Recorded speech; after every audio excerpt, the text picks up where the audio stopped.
¿Puede conducirnos en un momento de oración?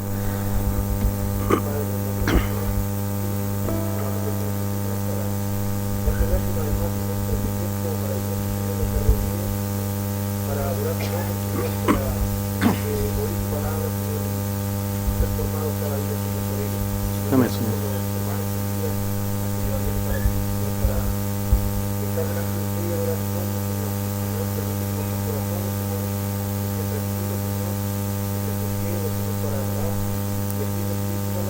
Amén, Señor.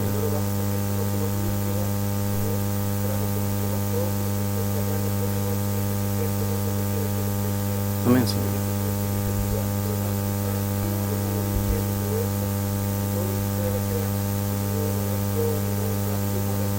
Amén, Señor. Amén. Amén. Amén. Continuemos con el número 99.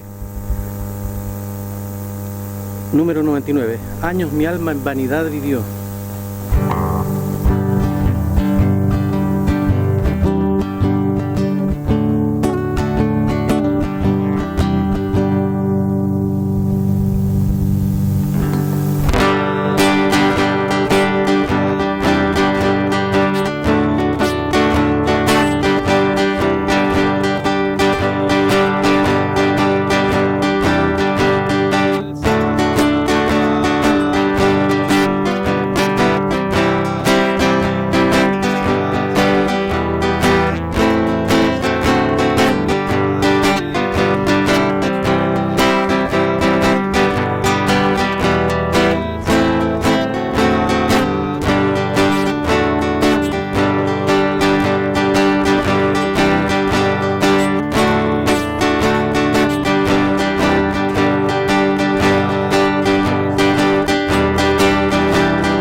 Creo que esta alabanza describe el paso a paso de la vida de muchos de nosotros, ¿no?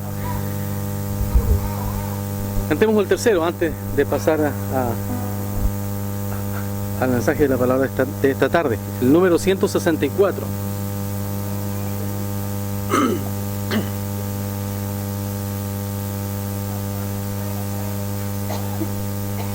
Nos hace bien cantar alabanzas a Dios. Es bueno hacerlo también con los hermanos. Pero principalmente nosotros a lo que venimos es a conocer más del carácter de Dios, y eso es a través de la palabra. Y aquí este himno dice: Santa Biblia, para mí eres un tesoro aquí.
En estos intertantos el pastor siempre entrega los avisos. Yo no tomé nota de nada que él quisiera avisar, así que culpable yo, porque no tomé recaudo de nada que él quisiera avisar.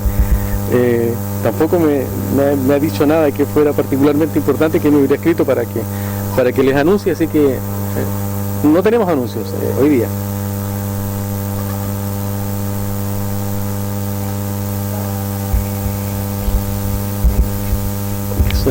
Un pajarito parecía. Hermanos, bueno, nuestra época, particularmente estos días o estos meses ya estamos acumulando años de constantes días que nos han tocado vivir encierro, limitaciones de desplazamiento, por temor a los contagios, que ya tal vez muchos de nosotros ya hemos sido contagiados, algunos conscientes lo sabemos y a otros que ni siquiera lo sabemos. Pero es indudable que tenemos que, en cada conversación que tenemos, casi que es un tema obligado del pasar por el si fuimos contagiados o no, si algún familiar nuestro ha sido contagiado o no, de cuánta gravedad fue su contagio, todas esas cosas. Y eso va produciendo, quemando la cabeza, quemando el ánimo. Ahora se agrega este otro evento con el que está lidiando el mundo entero hoy día, que son este conflicto que muchos temen de que puede ir incluso a escalar, y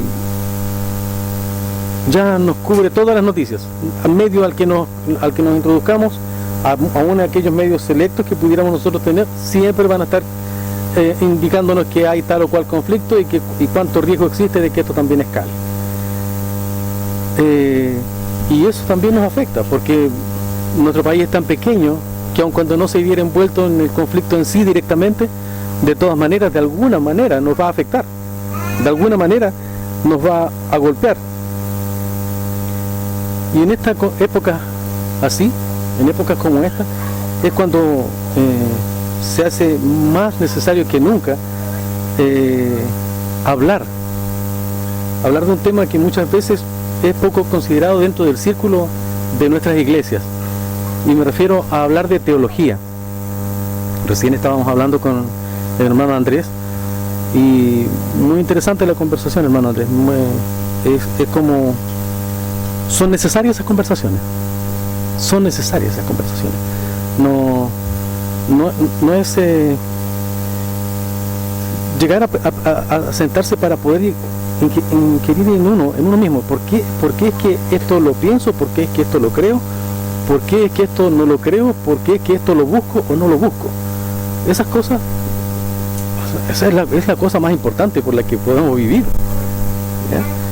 Bueno, la teología en sí es un área del vivir cristiano que muchas veces en muchas iglesias es muy abandonado, es muy despreciado. No sé si ha sido la experiencia de ustedes, pero yo he visto muchas veces enfrentado con hermanos que son de la opinión de que la teología es algo que es para intelectuales. Y algunos intelectuales que también piensan que sí, que la teología está reservada para ellos y que no está al alcance de todos. Y eso hace que muchos hermanos, genuinos hermanos, crean de que el hablar de estas cosas de Dios y qué es lo que es Él y cómo es Él y para qué es Él y qué hacemos nosotros en todo su contexto, se vuelve como para ellos muy irrelevante, porque ellos creen de que la fe se vive más bien en el suelo, en lo terrenal, y no consideran el hecho de que pensar en Dios sea una cosa necesaria, que hablar de Dios sea una cosa necesaria. Filosofar, le dicen algunos, no, filosofar eso es para otras mentes, no es para nosotros. Sin embargo, y como pretendo yo mostrar esta tarde, y ojalá tenga éxito, siempre es oportuno y es necesario, sobre todo en tiempos como el que estamos viviendo, en tiempos tan complicados como el que estamos viviendo, el pensar, el hablar, el recordarnos el nombre de Dios, en la naturaleza, el hablar respecto de su persona, su obra, los hechos y la existencia misma de Dios. Es necesario hacerlo. Es necesario porque cuando hayamos pasado por ese camino, entonces nosotros vamos a llegar a tener verdaderas certezas de por qué es que seguimos aquí y de qué es lo que nos toca pasar todavía y cuánto puede ser el costo de lo que signifique pasar todavía. Ahora, esto que vamos a hacer, lo vamos a hacer a la luz de un pasaje que está en el Salmo 139. El Salmo 139, y hubiera querido hacerlo pasando los 4 puntos que este Salmo resalta, pero vamos a ver solamente 2. El Salmo 139, del versículo 1 al 6, nos habla de la omnisciencia de Dios. Del versículo, si todavía no lo encuentras, por favor, te doy un tiempo.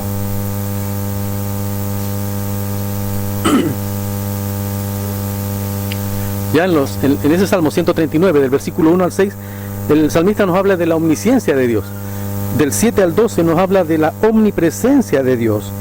Del 13 al 18 nos habla de la omnipotencia de Dios. Y fíjense lo importante que es, porque que un Dios sea omnisciente, que lo sepa todo, y que sea omnipresente, que esté en todo lugar, es súper importante. Pero si no fuera omnipotente, no sirve de nada que lo sepa todo y que esté en todas partes. Si no fuera omnipotente, no serviría de nada. ¿Se fijan? La omnipotencia de Dios, del 13 al 18, y del 19 al 24 dice la santidad de Dios. Nosotros vamos a ver solamente los primeros 2. Vamos a ver del versículo 1 hasta el 12, pero antes vamos a orar, porque esto no se puede hacer con la cabeza que nosotros tenemos. Señor, muchas gracias te damos por el tiempo que hemos tenido aquí, Señor. Gracias por la oportunidad de poder estar junto a los hermanos. Gracias por la oportunidad que tenemos de poder estar en torno a tu palabra, Señor. Te pedimos que tú nos guíes, Señor, que tú cubras todas las debilidades del predicador de esta tarde y que tú completes todo lo que falta, Señor, para que la palabra de hoy sea fresca al corazón de cada uno de nosotros aquí, Señor. Te pedimos esto en el nombre de Jesús. Amén. Leamos este Salmo 139 y versículos 1 al 12. Dice: al músico principal, Salmo de David. Oh Jehová, tú me has examinado y conocido. Tú conoces mi sentar, mi levantarme. Desde lejos entiendes mis pensamientos. Mi andar y mi acostarme has rodeado, y todos mis caminos te son conocidos. Pues aún no está la palabra en mi lengua, y he aquí, oh Jehová, tú la sabes toda. Detrás y delante me has rodeado, y sobre mí pusiste tu mano. Tal conocimiento es demasiado, es muy maravilloso para mí, alto es, no lo puedo comprender.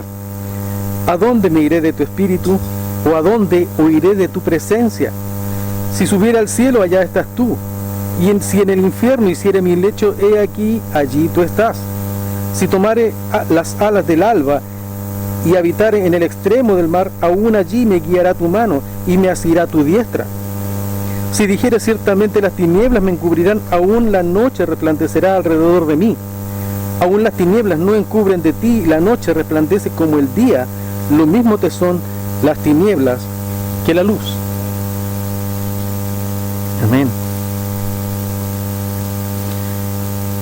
El salmo que, en la parte que acabamos de leer, es un verdadero, y si usted lo lee completo, usted se va a dar cuenta que es un verdadero compendio de teología. Si lo lee va a ver que es un compendio de teología, y consideremos que lo que leímos es un salmo, y un salmo es una poesía que está supuesta a ser cantada. O sea, no era una exposición teológica que el salmista está haciendo, no, es un salmo, es algo que está supuesto a ser una poesía, que está supuesta a ser cantada. Observe lo que dice el salmo, el primer versículo, en 139.1. Y esto no es una anotación que hubiera hecho el transcriptor, el que escribió una copia, porque la nota dice al músico principal, Salmo de David. Eso también es parte de la inspiración de Dios. Dios dijo, escribe este salmo y escríbelo con esa nota. O sea, que fue escrito con una instrucción específica, además, para un uso especial en la alabanza, y para cuyo propósito muy probablemente el músico principal iba a tener que musicalizarlo, luego de eso enseñarlo a la congregación y luego dirigir a la congregación mientras este salmo se cantaba. Entonces es importante entender que el canto de estos salmos tampoco estaba reservado para intelectuales de esa época. No estaba reservado solamente para escribas, para gente que estuviera trabajando en el templo, para gente que estuviera estudiando la Biblia permanentemente. No, esto estaba abierto para que la congregación entera de Israel las cantara en sus reuniones. Y nosotros sabemos que el pueblo de Dios, el pueblo de Israel de ese tiempo, era una nación mayoritariamente compuesta por agricultores. Muchos de ellos no sabían leer ni escribir. Pero Dios les proveyó de esta herramienta, de los salmos, para que mientras ellos cantaban sus alabanzas a Dios, ellos aprendieran doctrina. ¿Qué les parece? Mientras ellos cantaban, estaban aprendiendo doctrina. Y a través de eso adquirieran un conocimiento teológico correcto, el conocimiento que Dios había puesto en la mano de David para que mientras escribía ese salmo. Recién hablamos con el hermano Andrés de cuántos años llevamos en la fe, y los míos son hartos, y en mi caminar por la fe, y además por los cambios de ciudad que nosotros hemos recorrido medio Chile viviendo.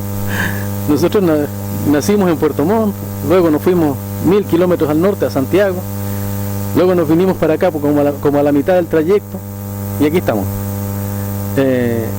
Así que nos hemos cambiado de casa un par de veces, cambiado de barrio también un par de veces, y encontrar esas nuevas iglesias para donde vamos a congregarnos era un trabajo bien arduo muchas veces, y siempre fue nuestra experiencia de que cuando íbamos a alguna iglesia nueva, cuando conocíamos de alguna iglesia nueva, lo primero que hacíamos eventualmente era buscar a ver si encontrábamos su profesión de fe.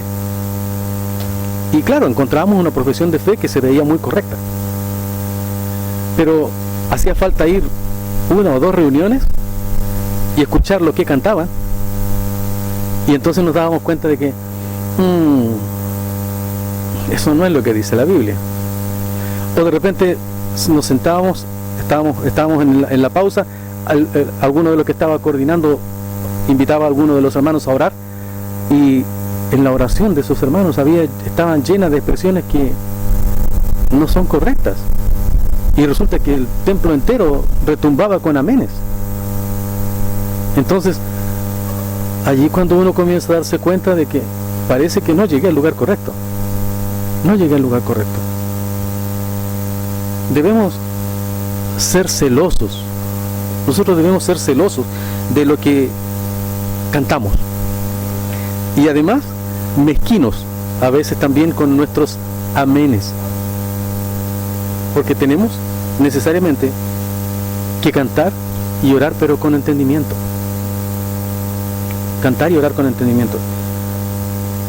Por ejemplo, si usted le dice, yo escuché esta alegoría, si usted le dice a su esposa, a su esposo, que está cada día más bella, a usted le dicen cada día que usted está cada día más guapo. A mí me lo dicen siempre, pero no, mentira, es mentira. Si usted le dice eso a su esposa, si usted recibe algo así, esto es un piropo. Sin embargo, si usted le dice algo a Dios como esto, que el Señor, cada día eres más bello en la simetría de tus atributos. ¡Wow! Eso suena como bonito, ¿no? O le dice, cada día eres más bueno. Eso es una blasfemia. Eso es una blasfemia. Porque Dios no es como yo. Dios no cambia. Él no puede ser más bueno, Él no puede ser más santo, Él no puede ser mejor, no puede ser más dulce, no puede ser más eterno, no puede, porque ya Él es todo, Él está completo. Así que en las palabras que a veces se cantan y a veces se dicen en oraciones, a veces hay blasfemia, y a veces después de una blasfemia viene un amenes, y eso hay que tener cuidado. Bien, por una parte hemos visto que este salmo es altamente teológico, como ya veíamos en cada una de las partes de que está compuesto, pero por otro lado podemos ver que también es eminentemente práctico, pero por una razón muy especial, porque este salmo está abordado, toda la teología que está abordada aquí está abordada desde un punto de vista muy personal. ¿Se fija usted? Dice, no como si se tratara de una disertación de teología. El versículo 1 dice, tú me has examinado y conocido. A mí. El salmista está diciendo, tú me has examinado y conocido a mí. Yo me he sentido examinado. Versículo 2 dice, tú conoces mi sentarme y mi levantarme. Dios, tú conoces todas mis acciones, todo lo que hago, tú lo sabes. Tú lo conoces. El versículo mismo dice, desde lejos entiendes mis pensamientos. Ni siquiera lo que pienso está oculto al conocimiento de Dios. Ni siquiera lo que pienso. El salmista no habla de forma genérica del conocimiento que Dios tiene de todas las cosas en general. No, el salmista está hablando de cómo es que él siente que Dios lo conoce a él de forma personal. Y así sigue a través de todo este salmo. Porque habla incluso de la biología más adelante, de cómo está compuesto él y de cómo Dios conoce su biología. Versículos 1 al 6 dice, al músico principal, salmo de David, oh Jehová, tú me has examinado y conocido, tú conoces mi sentarme y mi levantarme, desde lejos entiendes mis pensamientos, mi andar y mi acostarme me has rodeado, y todos mis caminos te son conocidos, pues aún no está la palabra en mi lengua, y aquí, oh Jehová, tú la sabes toda, detrás y delante me has rodeado, y sobre mí pusiste tu mano, tal como los conocimientos es muy maravilloso para mí, alto es, no lo puedo comprender. Dios tiene un conocimiento perfecto de nosotros, completo y perfecto de nosotros, y todos nuestros pensamientos, acciones están abiertos ante Él. Eso es algo de lo que primero tenemos que estar conscientes. La palabra que allí aparece en el versículo 1 que dice, tú me has examinado y conocido, el examinado lleva consigo, en el hebreo, conlleva la idea de penetrar íntimamente algo con el propósito de examinarlo para conocerlo. Es lo que hace un médico forense cuando llega y quiere investigar de qué fue lo que murió una persona. Como él no tiene la como el médico forense tiene muchas limitaciones porque no puede conocer lo que está dentro hasta que abre el cuerpo, él examina, él abre parte por parte, capa por capa para ver qué es lo que no está bien, porque eso le va a dar indicios de qué fue lo que falleció una persona. Dios, evidentemente, no necesita hacer todo eso. Aquí es una expresión que está inserta para poder dar a entender cómo es que Dios nos conoce. Pero Dios no necesita ese examinarnos por capas, porque Dios nos ve enteros, todos enteros, a la misma vez, en el mismo momento y antes de que estemos ante Él. No necesita nada de eso. Y lo mismo ocurre con todo lo que existe en este universo. Dios no necesita instrumentos para ver cada una de nuestras células, ni menos para ver ninguno de los átomos que existen en cualquier parte de este universo que Él mismo creó. Hebreos 4:13 dice: no hay cosa creada que no sea manifiesta en su presencia. Antes, todas las cosas están desnudas y abiertas a los ojos de aquel a quien tenemos que dar cuenta. A quien tenemos que dar cuenta. En nuestro caso, con todo y lo maravillosa que es la biología de cómo estamos hechos, nuestro ojo es capaz de distinguir, y eso fue muy extraño para mí descubrirlo, entenderlo, de que el ojo humano es capaz de distinguir 10 tonalidades de colores. Así que cuando nos dicen a los hombres que nos digan ¿qué color es esto? Y yo lo digo azul. ¿Pero qué azul? Azul es azul, ¿cierto? Para un hombre es azul, pero para la esposa, para la hija, para la hermana, no, es un azul rey, es un azul piedra, es un azules. Hay miles de azules, y para uno es solo azul, o verde o amarillo, y se acabó. Colores primarios y nada más. No, el ojo humano tiene la capacidad de poder distinguir 10 millones de tonalidades distintas. Y con todo eso, nosotros no somos capaces de ver todo el espectro de colores que existen. No somos capaces. Y en ausencia de luz, somos absolutamente incapaces de ver nada. Nada.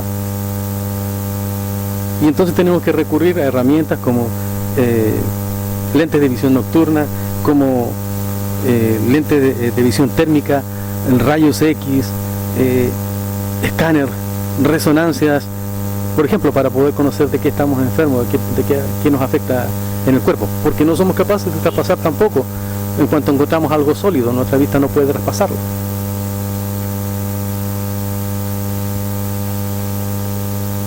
El conocer nuestras acciones y hasta lo que pensamos, versículos 2 y 3, conoce nuestras palabras aún antes que las formulemos. Así dispuesto se siente el salmista delante de Dios.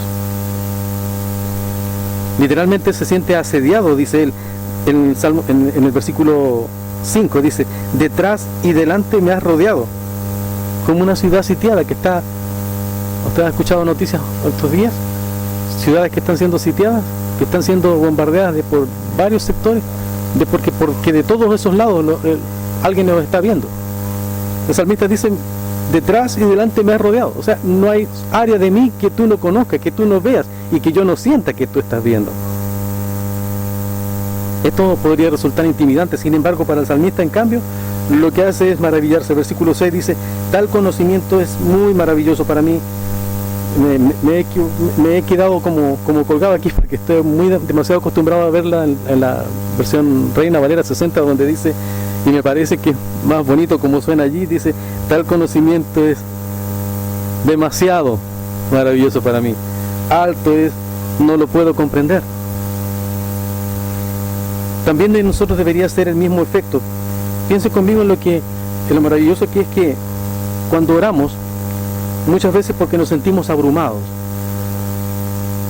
y a veces también porque nuestros pensamientos, cuando comenzamos a orar, a mí me pasa, no sé si a usted también, cuando comenzamos a orar, nuestro pensamiento comienza a divagar, y por muy preocupado que estemos por algo, y por muy concentrado que estemos en ese algo por lo cual queremos orar, nuestra mente se va y comienza a pensar en muchas cosas, y de repente estoy en un punto por allá perdido y wow, yo estaba orando y tengo que volver. ¿No cree usted que el Dios que se describe aquí en la Biblia conozca nuestros pensamientos, nos conozca tan a profundidad como dice este salmo que nos conoce? ¿No produce tranquilidad el saber que Dios no necesita de nuestro balbuceo? Porque muchas veces ni siquiera hablamos con coherencia, ni siquiera oramos con coherencia, porque queremos decir algo, pero nuestra mente nos engaña, nos torcemos, nos perdemos, nos distraímos y terminamos diciendo a veces cualquier cosa. Dios no necesita ni siquiera nuestro balbuceo, porque Él dice, como dice Pablo en Romanos 8:26, dice, y de la misma manera también el Espíritu nos ayuda. De esto hablamos con el hermano Andrés. También el Espíritu nos ayuda en nuestras debilidades, pues ¿qué hemos de pedir como conviene? No lo sabemos. Muchas veces no lo sabemos, ni siquiera sabemos qué es lo que en verdad queremos, y ni siquiera sabemos que si lo que estamos pidiendo en verdad es lo que necesitamos, lo que nos hace falta, o si es lo que nos va a hacer bien. Pero el Espíritu mismo intercede por nosotros con gemidos indecibles. El Espíritu mismo. ¿Por qué? Porque Él nos conoce. Él nos conoce. El Dios que se describe en la Escritura con estos atributos es lo que los incrédulos rechazan con todas sus fuerzas. Pero para nosotros tener un Dios como nuestro Dios debe llenarnos de alegría. Pasemos al punto 2, versículos 7 al 12. ¿A dónde me iré de tu espíritu? ¿O a dónde huiré de tu presencia? Si subiera al cielo, allí estás tú, y si en el infierno hiciere mi lecho, he aquí tú estás. Si tomare las alas del alba y habitare en el extremo del mar, aún allí me guiará tu mano y me asirá tu diestra. Si dijeres, ciertamente las tinieblas me encubrirán, aún la noche resplandecerá alrededor de mí. La noche resplandecerá alrededor de mí. Aún las tinieblas no encubren de ti, y la noche resplandece como el día. Lo mismo te dan las tinieblas que la luz.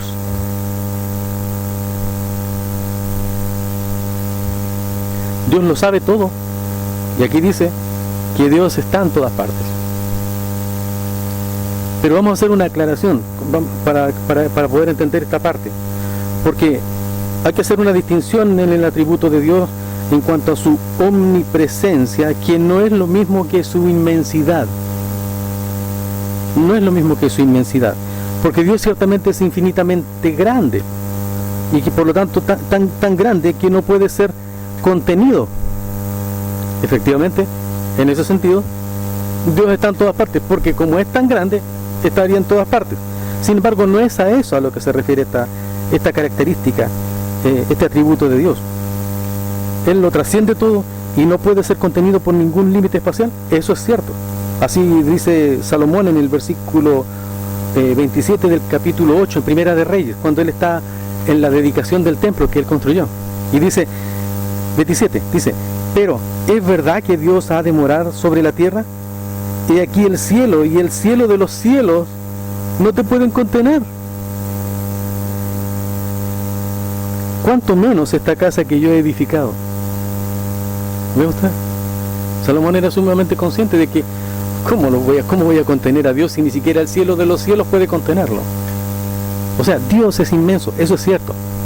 Pero no es lo mismo decir que Dios es inmenso a decir que Dios es omnipresente.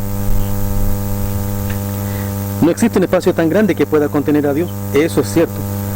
Pero su omnipresencia es algo distinto de eso.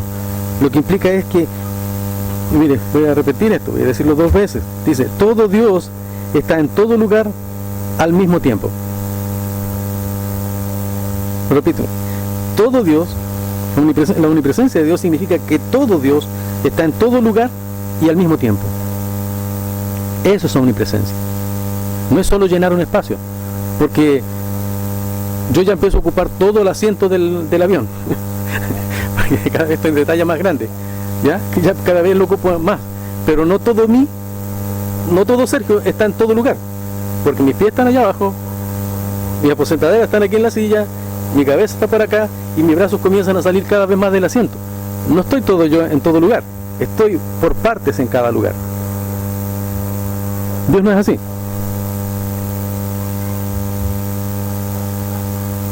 Noten lo que dice el versículo 7, dice, ¿a dónde me iré de tu espíritu?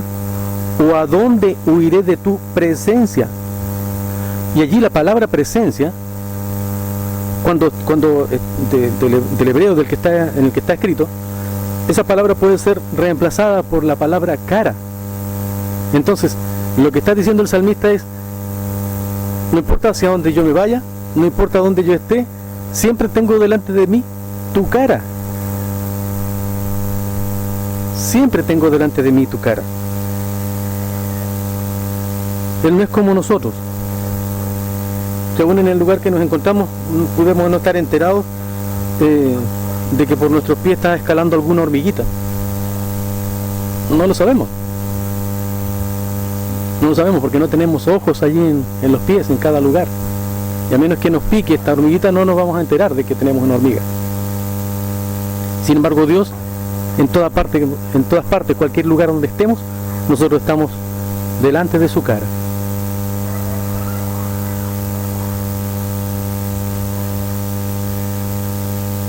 Dios no es como nosotros. Él es espíritu. Por eso es que todo Él puede estar en todo lugar al mismo tiempo. Jeremías 23:24 dice, ¿se ocultará alguno, dice Jehová, en escondrijos que yo no lo vea? ¿No lleno yo, dice Jehová, el cielo y la tierra? ¿Se esconderá alguno? No hay lugar en el que podamos escondernos. Así es el Dios que nos describe el salmista. No importa lo que hagamos, no importa dónde lo hagamos, siempre estamos enfrente de su cara. Siempre estamos frente de su cara. El Salmo, el mismo 139, en el versículo 8 y 10 dice, si subiere al cielo, allí estás tú. Y si en el infierno hiciere mi lecho, he allí tú estás. Si tomara las alas del alba y habitara en el extremo del mar, aún allí me guiará tu mano y me asirá tu diestra. Esto lo comprobó de una manera muy dura Jonás. ¿Recuerda usted la historia de él? Él precisamente hizo esto. Él estando en Palestina, Dios le dice, ve a Nínive, que es como decir, ve de Israel y anda a Siria. Y él dice, no, yo no le quiero ir a predicar a los sirios, porque seguro que si los sirios se llegan a arrepentir, Dios los va a perdonar, y yo no quiero que Dios los perdone. Así que, ¿qué es lo que hizo él? Precisamente hizo esto. ¿Qué es lo que hizo? Se tomó de las alas del alba, como dice el versículo 9, se tomó de las alas del alba, porque ¿qué es lo que hizo? Seguramente, al amanecer, en cuanto hubo un barco disponible, llegó, se tomó de las alas del alba, y se fue hacia el otro lado del mar. Dice, habitar en el extremo del mar. Porque se fue precisamente de Palestina, se fue con dirección a Tarsis, España muy probablemente. Bueno, iba en camino hacia ese lugar, montado en estas alas del alba, y Dios lo encontró. Y ustedes saben todo el resto de la historia, ¿cierto? Amós, versículo 9 y versículo 2 dice, aunque caben hasta el infierno, de allá los tomará mi mano, y si subieren hasta el cielo, de allá los haré descender. Esto suena como perturbador, de que Dios también está en el infierno. Y ciertamente, la justicia de Dios está en el infierno. Lo malo del infierno es que en el infierno solo mora la justicia de Dios, y no mora la misericordia de Dios. Por eso es que ese lugar es de tanto sufrimiento. Nuestro planeta actualmente, dice que toda la creación gime, pero no gime todo lo que pudiera gemir, porque todavía la misericordia de Dios está aquí. Pero cuando esa misericordia se acabe, este no va a ser un lugar para vivir. Salmo 139, versículos 1, 11 y 12. Si dijeres, ciertamente las tinieblas me cubrirán, aún la noche resplandecerá alrededor de mí. Aún las tinieblas no encubren de ti, y la noche resplandecerá como el día. Lo mismo te son las tinieblas que la luz. No hay lugar donde podamos huir de la presencia de Dios.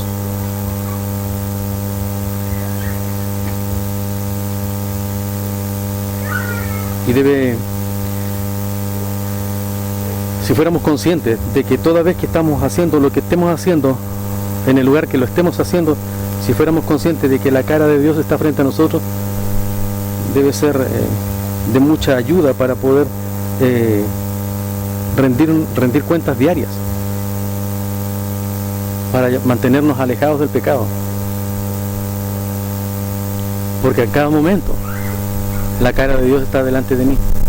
Pero ser consciente de eso, no siempre lo logramos.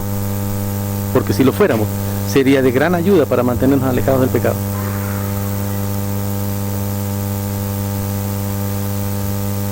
Pero, y para aquellos que no son creyentes, el tratar de huir es inútil. Ya lo vimos, es inútil. Pero además de inútil, es innecesario. Porque no necesita huir. No necesita huir. Porque Dios mismo, Él mismo proveyó de todos los medios, por medio de su Hijo, para que el pecado fuera saldado. Entonces, ni siquiera el incrédulo necesita buscar huir como muchas veces intenta, o negar, o inventarse una nueva idea para no rendirse a la idea de que hay un Dios que lo sabe todo, que está en todo lugar y que un día le va a pedir cuentas. Y solo nos hace llegar a Dios en arrepentimiento y fe para que ya no sea necesario huir. Pero para los creyentes esto debiera resultar de mucha ayuda, como decía ya recién, para lidiar con nuestros pecados, si a cada momento fuéramos conscientes de que la cara de Dios está siempre frente a nosotros. Pero también es de mucho consuelo saber que no hay ningún momento en que nos podamos sentir solos. Amén.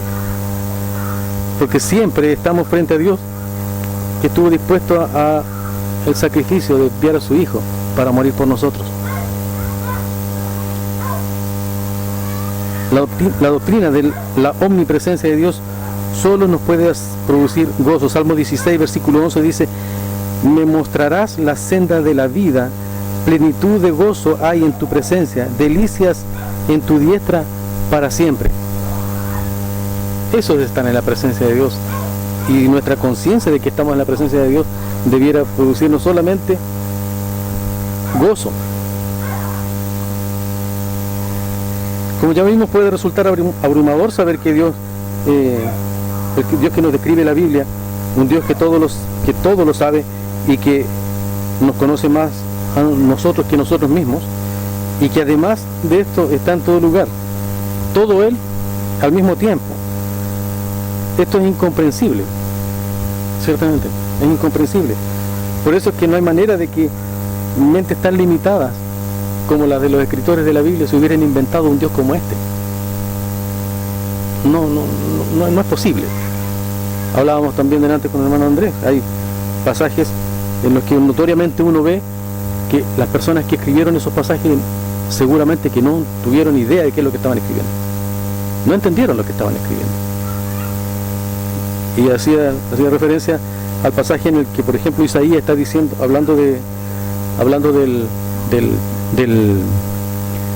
Mesías, y sin embargo el Espíritu Santo le está guiando y le dice, porque todos los que escribieron la Biblia escribieron prácticamente al dictado del Espíritu Santo, y el Espíritu Santo le está diciendo: escribe, como cordero manso será llevado al matadero.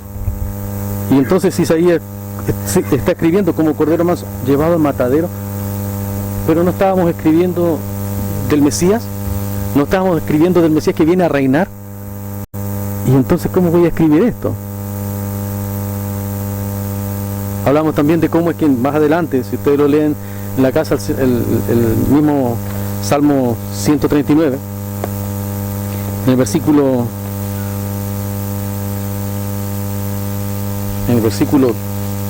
15, en el versículo 16 dice: mi embrión vieron tus ojos, siendo aún imperfecto, y en tu libro estaban escritos todos mis miembros, que fueron luego formados, cuando aún no existía ninguno de ellos.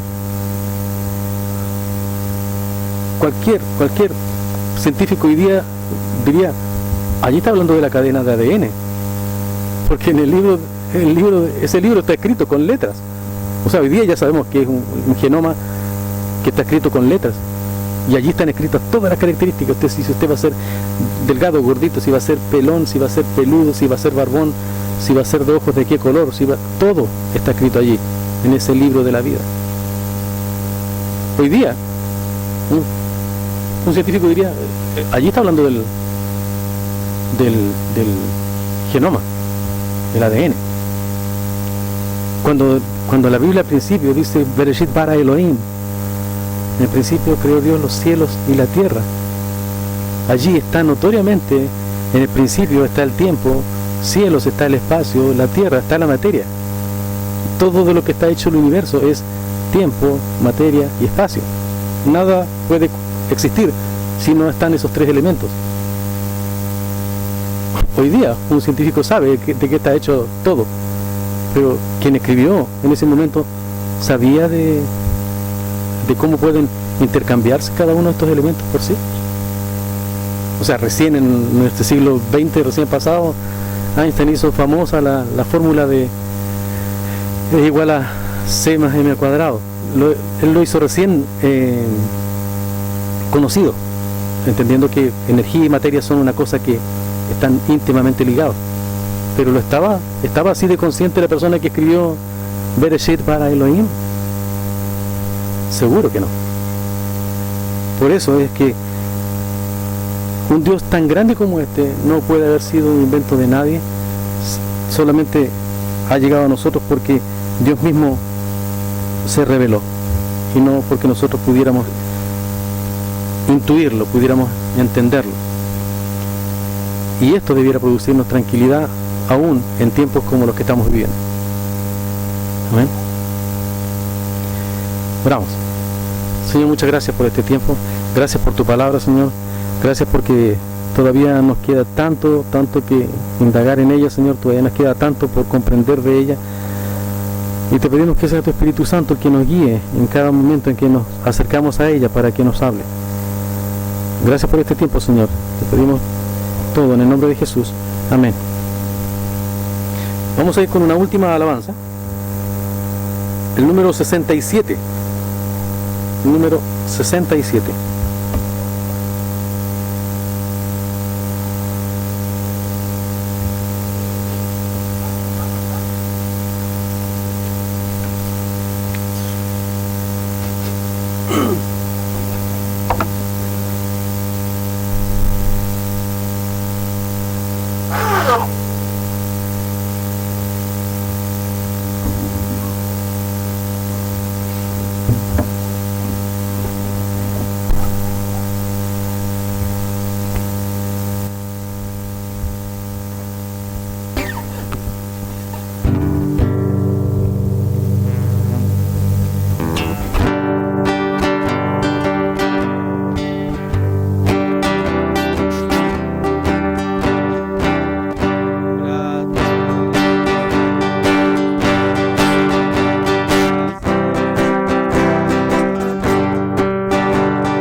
Bien, hermanos, ha sido un gusto verles.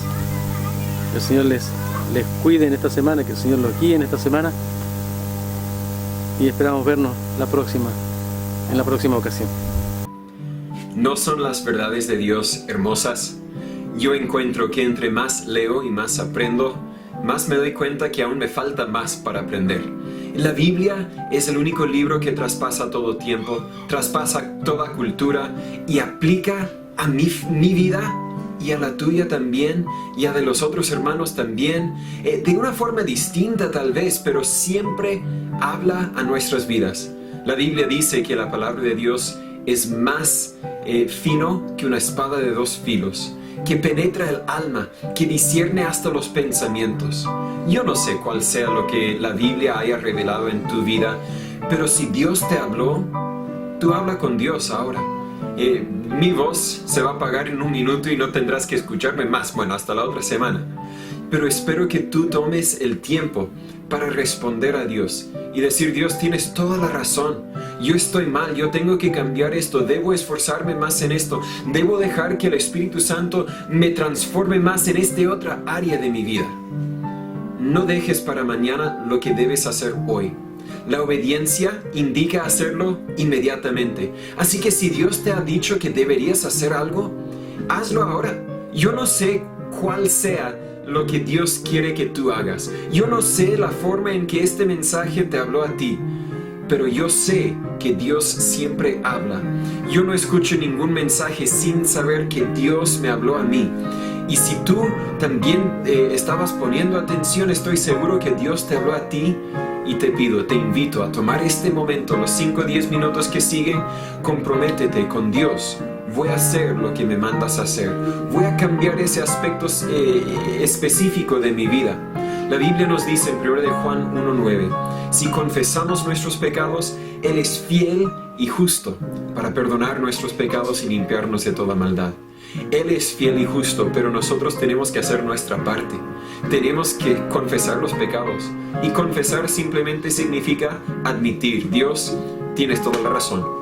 Dios, tú eres el rey y no yo. Perdóname, desde aquí en adelante voy a obedecerte. Comprométete y luego hazlo. Nunca te darás pena que hayas tomado la decisión de seguir a Cristo. Gracias.